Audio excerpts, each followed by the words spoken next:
Let's go to Puerto Rico because Puerto Rico's been hit very, very hard by a lot of different storms, and they're great people. It's a great place. I know it well. Great place. Today, my administration's making the largest emergency relief award in history to rebuild Puerto Rico's electrical grid and educational system. We're awarding $13 billion to permanently repair and replace thousands of miles of transmission and distribution lines that should have been done many years ago.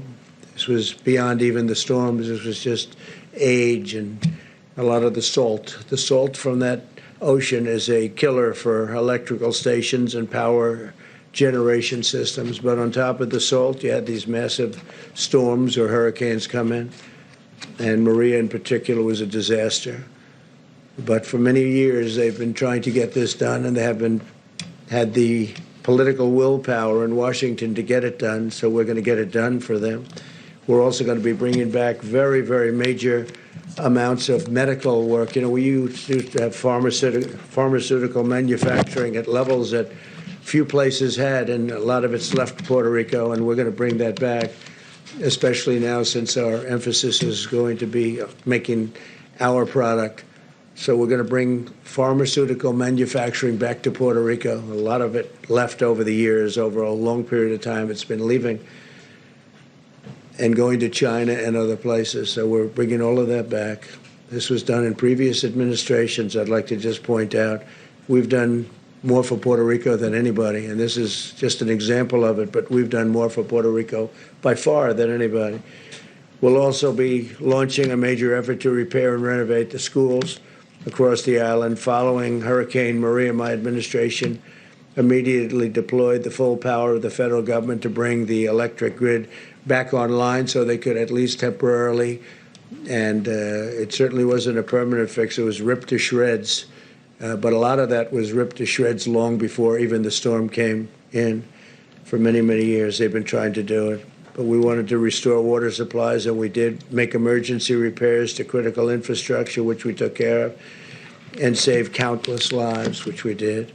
FEMA's response in Puerto Rico included the longest sustained air mission supplying food and water in American history.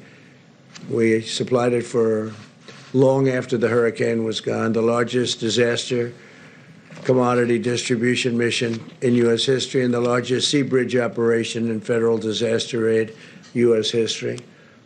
My administration's also pre-positioned vast quantities of relief supplies for the future disasters, but unfortunately, Puerto Rico's in the way of a lot of different storms, a lot of hurricanes, and the island is now stocked with nearly 8 times as much drinking water and 13 times as much food as it had before I took office, so they're ready to go if something should happen.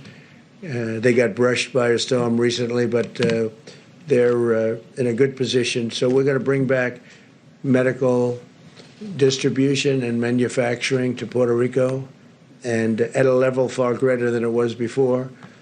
And it's been emptied out. It's been largely left the island for many years.